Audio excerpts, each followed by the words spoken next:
Hello friends, आपका मेरे YouTube channel में आज फिर स्वागत है। आज मैं लेके आया हूँ पार्ट्स ऑफ प्लांट्स। आज हम विज्ञान पढ़ेंगे, विज्ञान विषय पर चर्चा करेंगे। आज हमारा टॉपिक है पार्ट्स ऑफ प्लांट्स। तो जैसा कि हम जानते हैं पार्ट्स के बारे में, सबसे पेड़ पौधे के सबसे पहला भाग है रूट। सबसे नीचे जो पाया जाता है जमीन के अंदर उसको हम कहते हैं जड़। जड़ कहते हैं या रूट कहते हैं। तो पहला पार्ट है हमारा, किसी भी पौधे का भाग अगर पहला लिया जाएगा तो वो है, नीचे से चालू करेंगे तो रूट। ये रूट है। रूट मतलब होता है जड़। ये रूट है। रूट इस तरह की होती है। रूट में से स्टेम निकलती है और रूट्स में हम देखते हैं कि ये पतली पतली होती है, शाखाएं टाइप की होती हैं, हेयर्स टाइप की होती है। तो इनको कहते हैं रूट हेयर्स। रूट हेयर्स, और ये है मेन रूट। और रूट हेयर्स का काम क्या है? रूट हेयर्स का काम है मिट्टी में खनिज लवण और जल को अवशोषित करना। मिट्टी में भी और मिट्टी में जो भी जल है, खनिज लवण है, तो रूट हेयर्स और रूट के द्वारा जो है प्लांट्स जो है एब्जॉर्ब करते हैं। एब्जॉर्ब करके प्लांट्स के वेरियस पार्ट्स पे वो स्टेम द्वारा सप्लाई किया जाता है। उसके बाद सेकंड पार्ट आता है स्टेम। स्टेम ये है किसी भी पेड़ पौधे का जो मजबूत भाग है, स्टेम। उसको हिंदी में तना कहते हैं। और तना का मुख्य काम क्या है?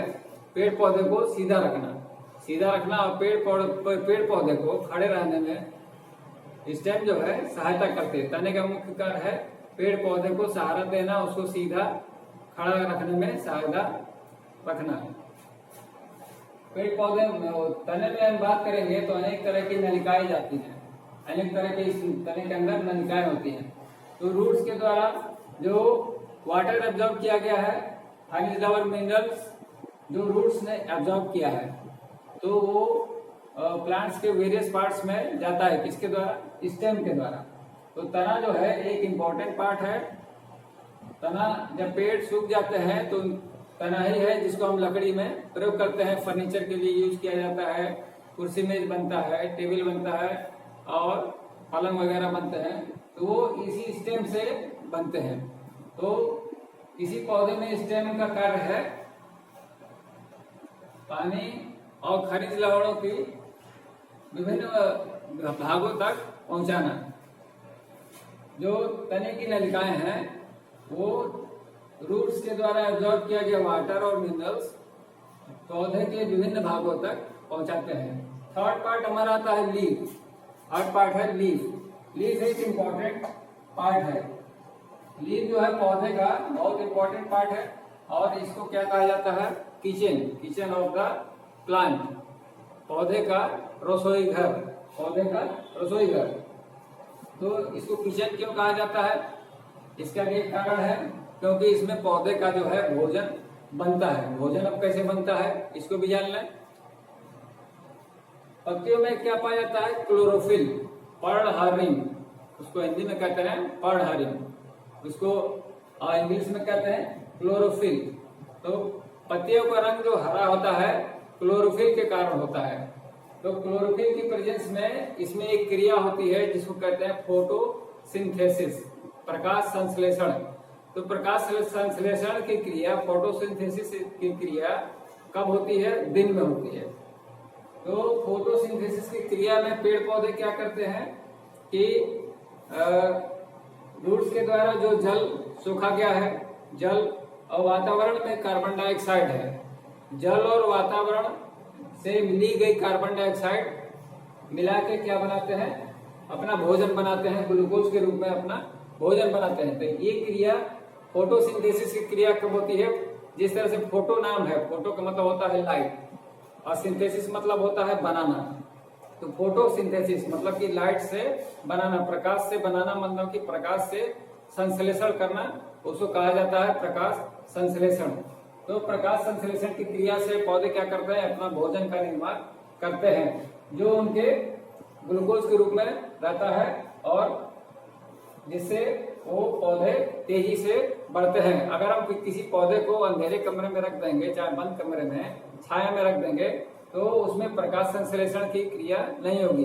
अगर हम कोई पत्ती ले लें, किसी पेड़ पौधे की पत्ती, तो उसमें लगी हुई है, उस पर कोई काला कपड़ा बांध दें, चाहे काली रिबन बांध दें, तो वहां पे देखेंगे, अगले दिन देखेंगे 2-3 दिन में कि वो पीली पड़ जा रही है। तो पीली क्यों पड़ गई? क्योंकि वहां पे भोजन नहीं बना, वहां पे जो बनना था प्रकाश संश्लेषण से वो पौधे का भोजन जो है नहीं बना, इसलिए वो पत्ती जो है पीली पड़ गई। तो ये है पत्ती का बहुत महत्वपूर्ण कार्य। तो इस क्रिया में, फोटोसिंथेसिस की क्रिया में, जो सूर्य से हमको रेडिएशन मिल रही है, सोलर रेडिएशन 3 तरह की होती है, infrared, ultraviolet and visible light. तो अल्ट्रावायलेट जो रेज है वो हमारे लिए हार्मफुल है। तो उस हार्मफुल रेडिएशन को कौन सोखता है? हार्मफुल रेडिएशन को ये लीव्स एब्जॉर्ब करती हैं, हार्मफुल रेडिएशन को ये ग्रहण कर लेते हैं अपने भोजन बनाने में। तो इस तरह से देखा हमने कि पेड़ पौधे हमारे बहुत लाभदायक हैं। ये देखिए कार्बन डाइऑक्साइड जो गैस है हम लोग के लिए नुकसानदायक है, वातावरण को दूषित करती है। कार्बन डाइऑक्साइड गैस गाड़ी मोटर से, जो भी सड़क पर ट्रक, बस और कार चल रही है, उनके धुआं निकलता है। धुएं में क्या होता है? Carbon dioxide. Carbon dioxide green house effect के लिए जिम्मेदार है। तो ग्रीन हाउस इफेक्ट में क्या होता है कि पहाड़ों पर जमी बर्फ जो है, कार्बन डाइऑक्साइड की वातावरण में जो मात्रा है वो बढ़ जाती है। प्रदूषण हो रहा है, वायु प्रदूषण है। वायु प्रदूषण के कारण जो है वायुमंडल में कार्बन डाइऑक्साइड की मात्रा जो है बढ़ जाती है। बढ़ जाने से क्या हो जाता है?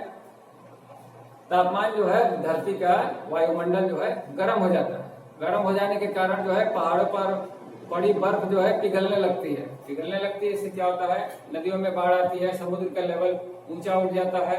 ये सब क्या है? ये ग्रीन हाउस इफेक्ट है। तो इसलिए हमने देखा कि पत्तियां जो है कार्बन डाइऑक्साइड को सोख लेती है, तो कार्बन डाइऑक्साइड की मात्रा जो है हवा में कम करती है। इस तरह से ये हमारे लिए लाभदायक है। पेड़ पौधे जो है हवा को शुद्ध करते हैं और हमारे लिए सांस लेने लायक बनाते हैं। तो जहाँ पर पेड़ पौधे नहीं होंगे वहां पर हवा जो है क्या होगी? अशुद्ध होगी। इसलिए हमको अधिक से अधिक पेड़ पौधे लगाने चाहिए ताकि हमारे पास हवा जो है शुद्ध हो। अब आते हैं चौथे पार्ट पे। चौथा पार्ट है फूल। फूल जो है पौधे का जो है बहुत ही आकर्षक भाग है। इसको फ्लावर कहते हैं। और लाल पीले कई कलर के, लाल पीला, रोज जैसे गुलाब है लाल होता है, सफेद होता है, पिंक होता है, इस तरह से कई कलर्स के होते हैं। तो ये कलरफुल चीजें होती हैं। फ्लावर जो है कलरफुल होते हैं। कलरफुल होने के कारण वो इंसेक्ट्स को अट्रैक्ट करते हैं। तो इनमें फ्लावर्स में पॉलिनेशन होता है। पॉलिनेशन के कारण उसमें क्या होता है? परागकण होता है। और उसके बाद उसमें जब पॉलिनेशन हो जाता है उसके बाद उसमें क्या लगते हैं? फल। 5वां पार्ट क्या है हमारा? फल, फ्रूट। तो पॉलिनेशन के बाद फ्रूट बनता है। उसमें फ्लावर में क्या बनता है? फ्लावर किसमें चेंज हो जाता है? फ्रूट में। पहले छोटा फ्रूट होता है, फिर बड़ा होता है, फिर बड़ा होकर वो पकता है, तो वो फल होता है। फल का काम क्या है? फल के अंदर क्या होते हैं? बीज होते हैं। फल के अंदर क्या होता है? बीज होते हैं। बीज से क्या होता है कि नए पौधे उगते हैं। जैसे हम गेहूं उगाते हैं तो गेहूं का बीज डालते हैं, धान का बीज डालते हैं, तो क्या है? वो पौधे का फल है, किसी भी चीज का फल है। जैसे अमरूद है, अमरूद हम खाते हैं तो उसके अंदर बीज होते हैं। बीज होते हैं तो बीज, वो जैसे अमरूद सड़ गया तो उसके बीज जो है सूख जाते हैं, तो बीज बचे रहते हैं। और जब फेवरेबल कंडीशंस आती हैं तो वो ग्रो कर जाते हैं और उगने लगते हैं। इस तरह से हमने देखा कि बीजों से नए पौधे उत्पन्न होते हैं। तो ये हमने आज पढ़ा पौधे के भाग। एक इम्पोर्टेंट टॉपिक है ये पौधे के भाग, जिसमें सबसे इम्पोर्टेंट हमने देखा लीफ है। पार्ट कौन सा है? लीफ। सारे पार्ट्स की अपने अपने इम्पोर्टेंस है। सभी पार्ट्स जो है पौधे के लिए बहुत इम्पोर्टेंट है। अगर इसमें से हम रूट को कट कर देंगे, अगर पौधे की जड़ को कट कर देते हैं तो पौधा खत्म हो जाएगा। स्टेम है, स्टेम भी बहुत महत्वपूर्ण अंग है। फूल है, फल है। इस तरह से हमने देखा root, stem, leaf, flowers and fruit. अब आज के वीडियो में इतना है। आपको अगर वीडियो अच्छा लगा हो तो आप लाइक करिए, शेयर करिए, कमेंट करिए। धन्यवाद।